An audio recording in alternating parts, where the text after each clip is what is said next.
Hello everyone, my name is Natalia and this is my YouTube channel Sigil the Explorer.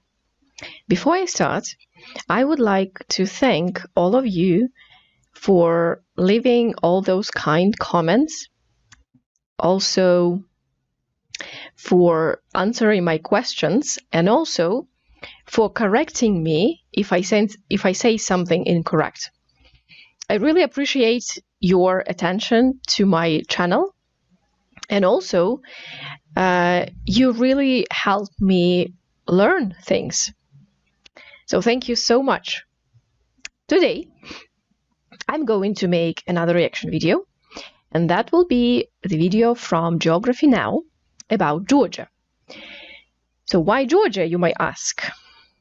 Well, a few days back, it has been 1 year since I've moved to Georgia. So I decided to commemorate it somehow, and well, I just decided to make a reaction video about Georgia. So I may know something about Georgia. So I've been living here for 1 year, so I learned something, but I'm sure that there are so many things that I don't know. So why not watch a video and learn something? So let's dive in. All right, let's learn about Georgia.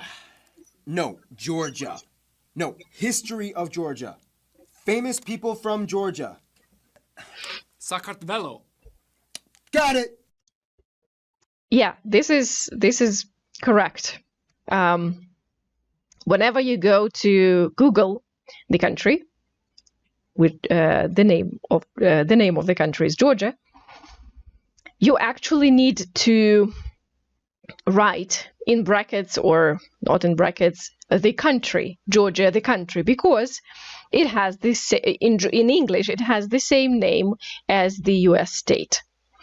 It was mentioned here that if you enter Sakartvelo, that's when you will find the information about the actual country. So Sakartvelo is the name of Georgia in the Georgian language. It's time to learn geography. No! Hey everyone, I'm your host Barbie. You have no idea how frustrating it is for these people to explain who and where they are from. We have reached our last country in the Caucasus region, and we're gonna have a lot of fun because this place is so incredibly unknown and so incredibly interesting. Welcome to the land of wolves. Now ask a random person on the street where Georgia is on a map. 80% of them won't know, 19.3% of them will point to this, and the remaining 0.7% might get it right. For the 99.3% of you normies out there, Georgia is the northernmost Caucasus country located in this quarter slip of land nuzzled between the Black Sea and the Caspian Sea, below eastern Russia, with Turkey and Armenia and Azerbaijan to the south and east. Now here's where the geographical dilemma commences. Is Georgia in Europe or Asia? Some will argue that it stands east of Turkey, which is kind of seen as like the gateway to Asia, but culturally it identifies closer with Europe. Ultimately, I guess you can conclude that it's kind of like both in one. It's a bunch of white people in Asia. Or Caucasians. Quick side note. Yeah, right. This is also true that there is debate on whether Georgia is an Asian country or European country. So I've seen some videos on YouTube about tier lists. So, and there are tier lists about European flag, and Georgian flag usually is not included there.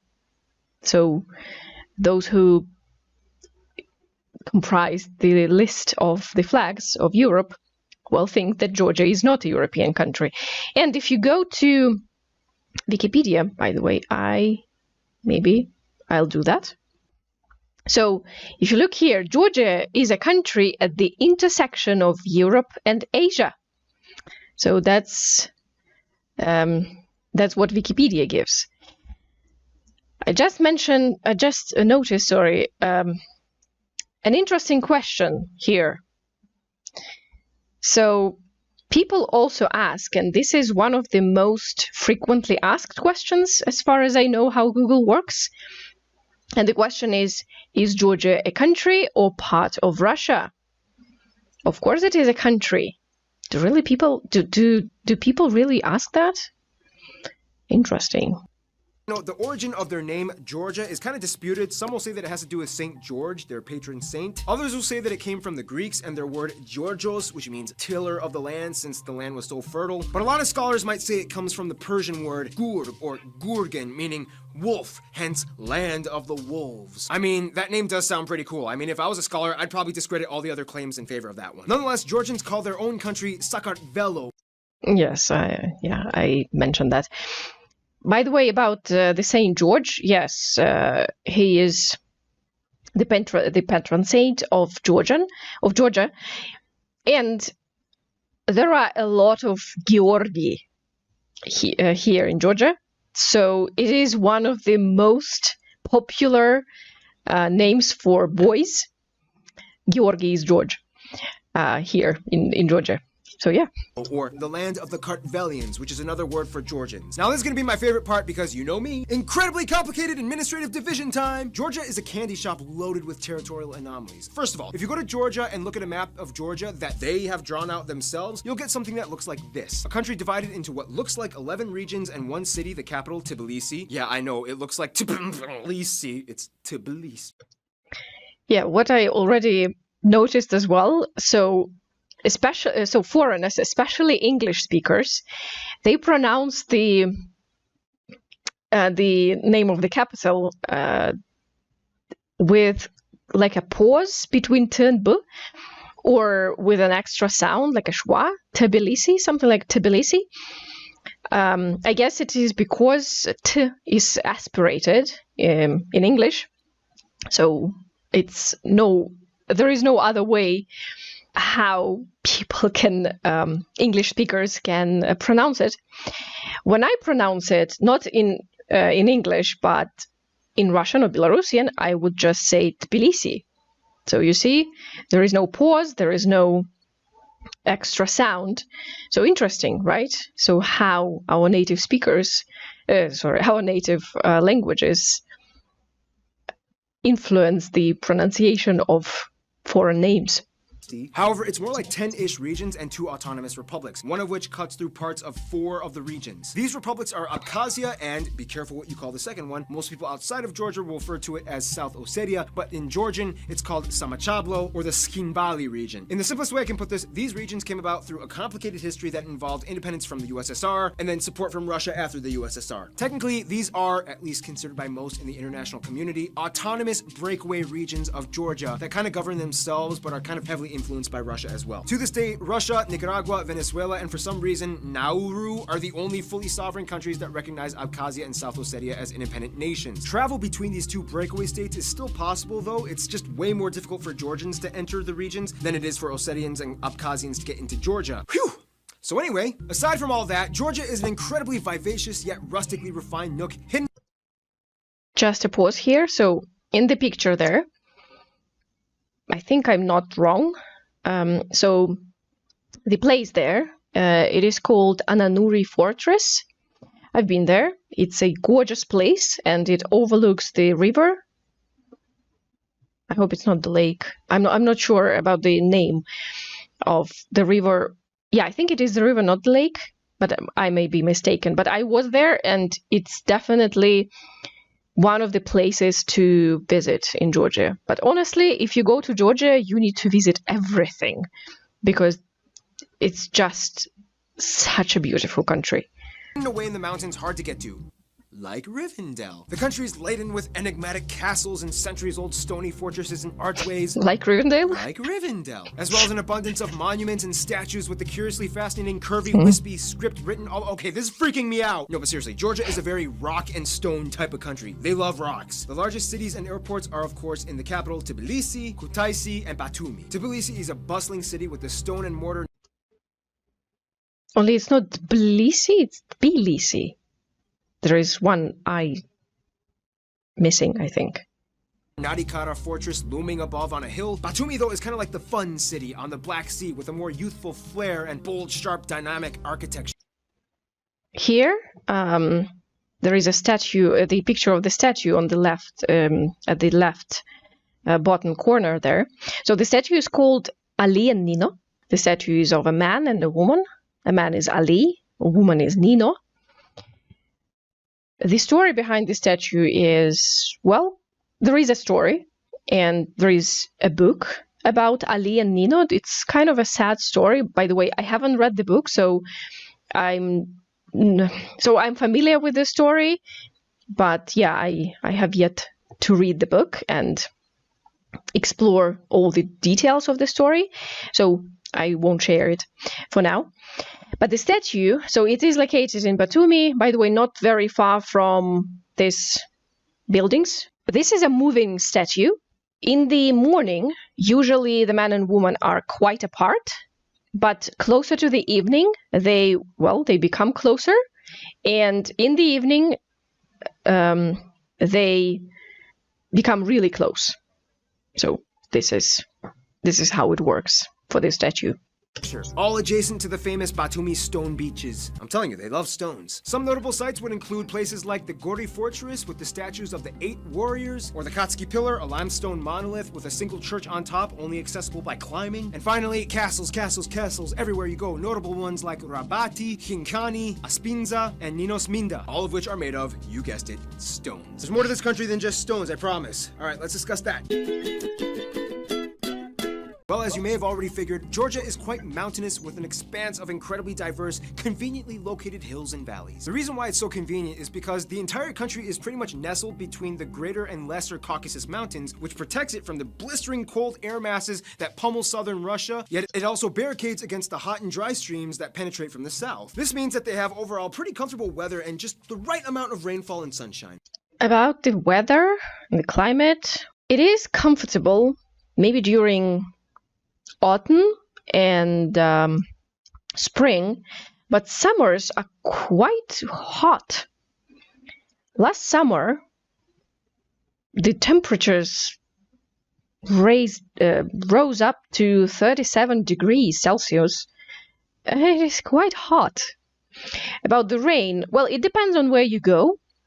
I would say in Tbilisi there is less rain. In Batumi there is more rain. Batumi is located near the Black Sea, so obviously there will be more rain. And sometimes the rain just starts. It will be just raining for 2-3 days without stop. Yeah, it can happen as well. The mighty Kura, or Mtkvari, is the longest river that flows upward and arches south into the areas through Tbilisi, and the highest mountain and third highest in Europe, if you consider Georgia part of Europe, Mount Sakhara, located in the north along the Caucasus. Concealed within the hills lies the Yavcheti Volcanic Plateau and the southern Georgia Volcanic Highland. These are some rather unstable geological regions that will produce hot... By the way, about the volcanic region.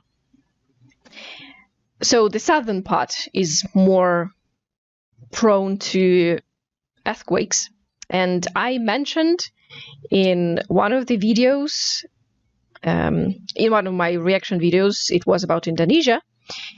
I mentioned that I come from a flat country and I have never experienced an earthquake during my childhood and teenage years and all the time that I lived in Belarus. But when I came to Georgia, well, actually last year everything was quiet, but this year there has been already 2 earthquakes and I felt them. By the way, they were not very strong, but the center of the earthquake was a little bit, it was near the surface, so that's why it was felt. So the walls in the house were shaking, and it was scary, honestly. Both earthquakes happened not even in Georgia, they happened in Armenia, but not very far from Armenian border and Armenian-Georgian border. And from Tbilisi, the distance to Tbilisi was around 100 kilometers, but still, it was felt. Yeah. And I got afraid. hot springs, mineral water, and seismic activity. And of course, caves. So many of them here. You have the still yet to be completely explored Meluri Cave in Imereti with waterfalls, the Prometheus Cave that Greeks claim to be the spot where Prometheus was chained to his rock in Greek mythology. Greeks have a history of diaspora in Georgia since like the 7th century. But the most famous cave would probably be the Krubera Cave, found in Abkhazia, otherwise known as the world's deepest cave that goes further than 2,000 meters down. Rapid fire round, you may also want to see the Abasha waterfalls, Martvili Canyon, Crybaby Mountain because it rains there almost the entire year, the incredibly beautiful Blue Lake in Abkhazia with peacocks around it for some reason. Speaking of animals, many might say that unofficially the national animal might be the wolf. The Caucasus region has some of the highest quality of soil in the world in terms of land usage. Georgia has one of the oldest and finest winemaking traditions that go back as far as 300 BC. That's true, and also, but I need to mention here that there are disputes about this. So it's not an official statement, but it is believed that Georgia was the first country to start producing the wine. I'm not sure about this information, but it is surely one of the first. Otherwise, Georgia has been a hub for mineral mining and petroleum extraction. They share a pipeline that goes through Turkey into Azerbaijan. The national dish would have to be Hachapuri, or unofficially referred to as Georgian pizza, a decadent soft bread baked with gooey melted cheese, sometimes served with eggs and other ingredients often baked in. They love cheese. Yeah, so before we go into cheese, so let me talk a little bit about this, only not Hachapuri, I think it's called Hachapuri. So this one, by the way, there are a lot of kinds of hachapuris. And, well, basically they all share the ingredients, so the basic ingredients. The basic ingredients are, well, some dough, meaning the pastry, and some cheese. So cheeses can be different. This one is one of the most famous ones, I think. It's called the Ajarian Hachapuri. Ajarian because, well, there is a region, Ajaria. By the way, Batumi, the second largest city in Georgia, is located in Ajaria district area. So Ajarian Hachapuri, it looks like a boat. And so the base for this boat is the pastry, right? So inside there is cheese and also an egg with some butter. The way to eat it is the following. So you take a little bit of pastry, you take some cheese, well, egg and butter, and eat it. So it is usually eaten by hand, which is, well, it's not really important. You can use cutlery, of course, if you want, but I tried it. I tried eating with my hand, and it was way more comfortable. Yeah. With gooey melted cheese, sometimes served with eggs and other ingredients often baked in. They love cheese. They have so many different kinds, from the salty, briny sulguni to the weird, stringy tenili. They even have a dish where they put cheese inside of cheese. Basically, all you have to know is that when it comes to Georgian cooking, they love cherry plums and tarragon. That's like their go-tos. All right, enough about food. Let's talk about the people that eat those foods. Now, if you thought pointing out Georgia on a map was difficult, try explaining what a Georgian person is. First of all, one broader term you could use to refer to someone who is ethnically Georgian would be Kartvelian, which encapsulates all the ethno-linguistic groups found in Georgia. If you include Abkhazia and South Ossetia, the country has about 4.8 million people and is currently attempting a population rebound after losing about 1 million people in the past 20 years due to migration. The country is made up of about 87% ethnic Georgians, or Kartvelians, 6% Azerbaijani and Azeri, 5% Armenians, and the rest are made up of other groups like Greeks, Russians, and Ossetians. They also use the Georgian lari as their currency. They use the C and F plug outlets, and they drive on the right side of the road. Oh, but by the way, about driving. Yeah, stories. A lot of stories can be told about Georgian driving. Yeah, I have also some experience, not with driving, but with Georgian drivers. Honestly, after living here for 1 year already, I am still sometimes afraid to cross the road, because even if you are at the, well, pedestrian crossing and there is a zebra, drivers can just not stop there. And if you actually start crossing, they can even honk at you and I don't know what else they think. Maybe they curse you. I don't know what they do, but they don't really like, I guess, to stop and pass the passers-by. Also, actually, one of the taxi drivers told me an interesting story. So when Ukrainians and Russians come to Georgia, who, by the way, so the way they drive is also quite interesting and impatient. Let's call it like this. So when they come to Georgia, they actually leave their cars somewhere at the hotel or somewhere where they stay, and they prefer to take a taxi or to a metro or a bus, but not drive themselves with Georgians, which says a lot, I think, about Georgian driving. They also use the Georgian lari as their currency. They use the C and F plug outlets, and they drive on the right side of the road. The most distinguishable facet about Georgia, though, would have to be the Georgian language. Like Armenian, it's unlike any other in the world, standing on its own, not derived from any Indo-European or even Asiatic language branch. The language is also written in the Georgian script. Technically, they have 3 alphabets, but they only use 1. The alphabet has 33 letters, no F sound, and a ton of strange, almost impossible to pronounce letters. For example,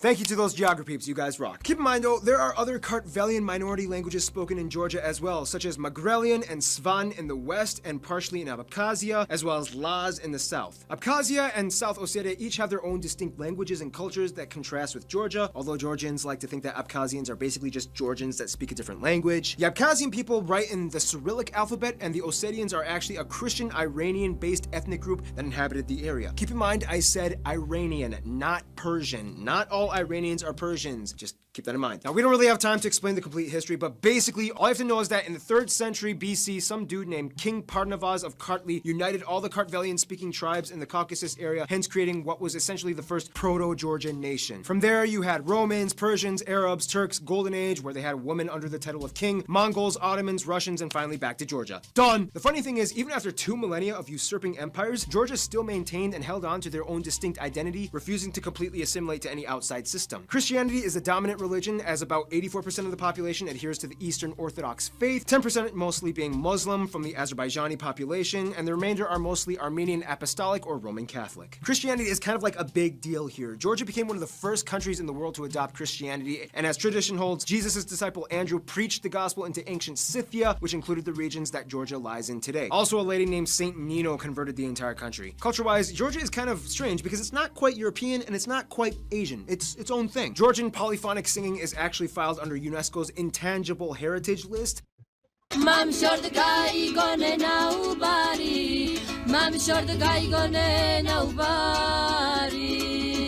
All Georgians will tell you that Georgian traditional dance is something that they are proud of, fast, difficult, dynamic, and bold with a lot of leaping and point. Oh yeah.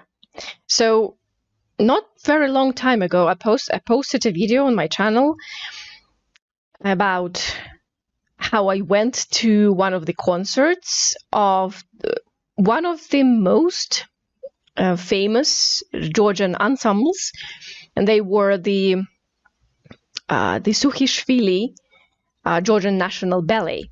So this one is different, but still. I shared my impressions about what I felt during the concert. You can go and check. But I definitely recommend everyone, if you hear that the Georgian National Ballet or dancers will perform somewhere near your where you are, just please go and watch, because they're so fantastic. Just look at them. What they do is like they do magic there. They do magic on the stage. Georgians are also known for being really into strength sports, even women. They love wrestling and weightlifting and judo. They typically compete well in these events at the Olympics. Konstantin Yanashia reaching some of the highest ranks in the world's strongest man competition. Speaking of which, the most notable Georgian in the world ever seen, although they might not be proud of it, would probably be Joseph Stalin. Although, to be fair, he did spend a lot of his time in Russia being a Russian dictator, so yeah. Hospitality is a huge deal out here. As the saying goes in Georgia, a guest is a gift from God. And granted, no matter who you are, they'll pretty much just treat you to some Hachapuri. And that's kind of how they are with their diplomacy. Mostly. Russia. Let's explain. So, he spoke a little bit about language. Well, actually, not a little bit. He covered quite a lot about the languages spoken in Georgia, but I do have something to add. So, the host there mentioned that Georgian is the language that is spoken by the majority of people. Georgian is also a national language in Georgia, and it belongs to the Kartvelian branch of the languages. He already mentioned that the interesting thing about the Kartvelian languages is that there is no claimed genetic links between the Kartvelian languages and any other language family in the world, which makes these languages quite unique. So Georgian is the most widely spoken language among the Kartvelian languages, although there are some more. And in the video, he mentioned Mingrelian language, Laz language, and Svan language. These are all Kartvelian languages as well. And by the way, Georgian is the most closely related to the Mingrelian and Laz languages, which are spoken in the western Georgia. There are different numbers of speakers who speak the Georgian language. By the way, in Georgian, it is called Kartuli Ena, where Kartuli is Georgian, Ena is a language.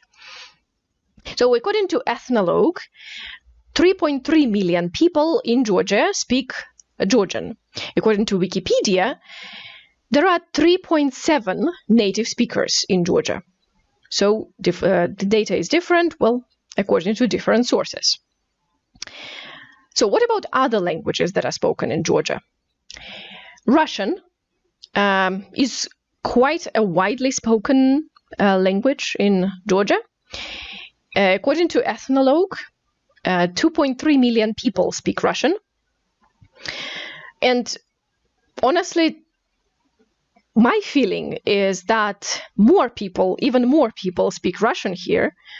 But of course, I didn't speak to all people in Georgia, so I don't know. But my feeling tells me like almost everyone that I spoke to spoke Russian.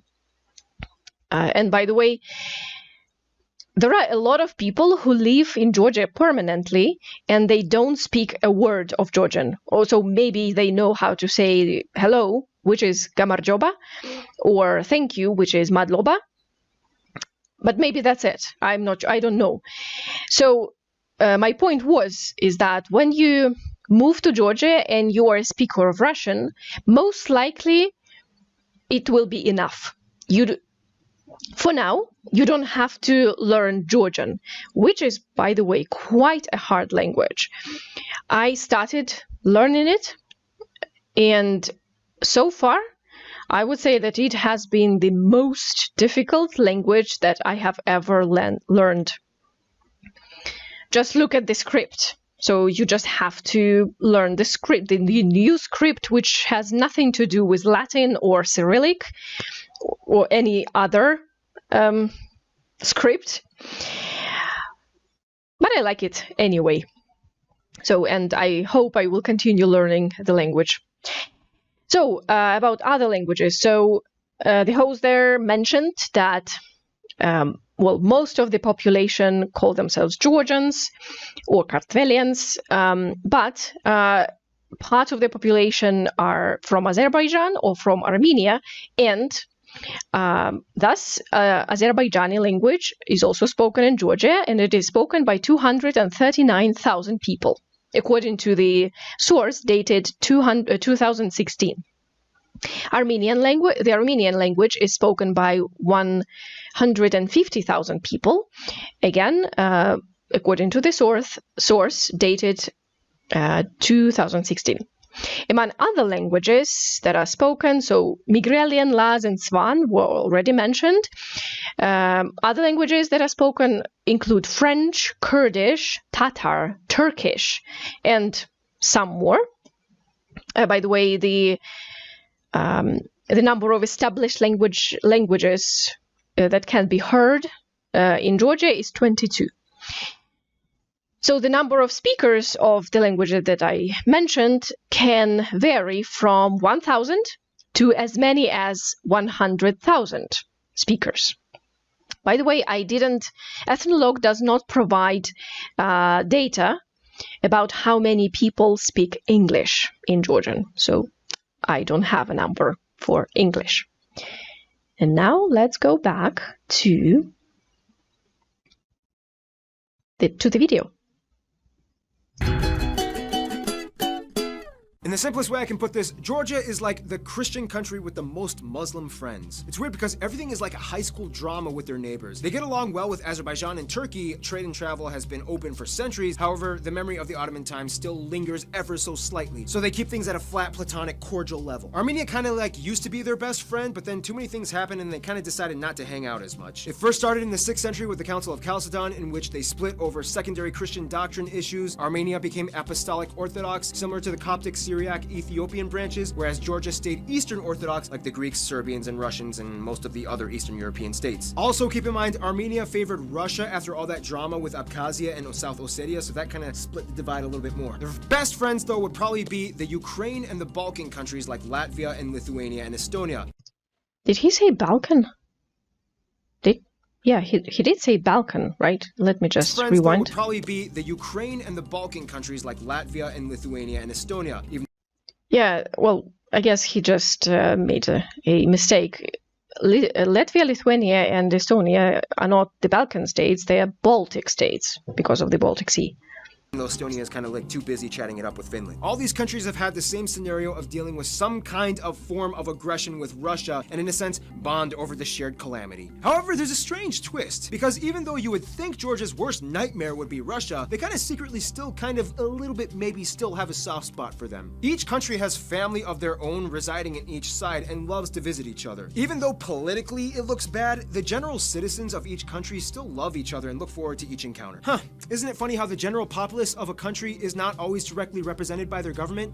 Shocking. In conclusion, Georgia is an elaborately hidden, rustic yet modernized medieval domain locked away in the secret hidden mountains, caught between two worlds that it refuses to identify with its own vibrant heritage that has stood the test of time on its own, especially that melted cheese bread part. What was there? Its own Just a second. heritage that has stood the test of time on its own, especially. Okay, seriously, where can I get this in my neighborhood? Basically, you just need to go to any Georgian restaurant. They will have the Ajarian Hachapuri, because I think one of the most, maybe even most famous Hachapuri. Yeah. Especially that melted cheese bread part. Stay tuned, the big guy, Germany, is coming up next. Which I already watched and made reaction to.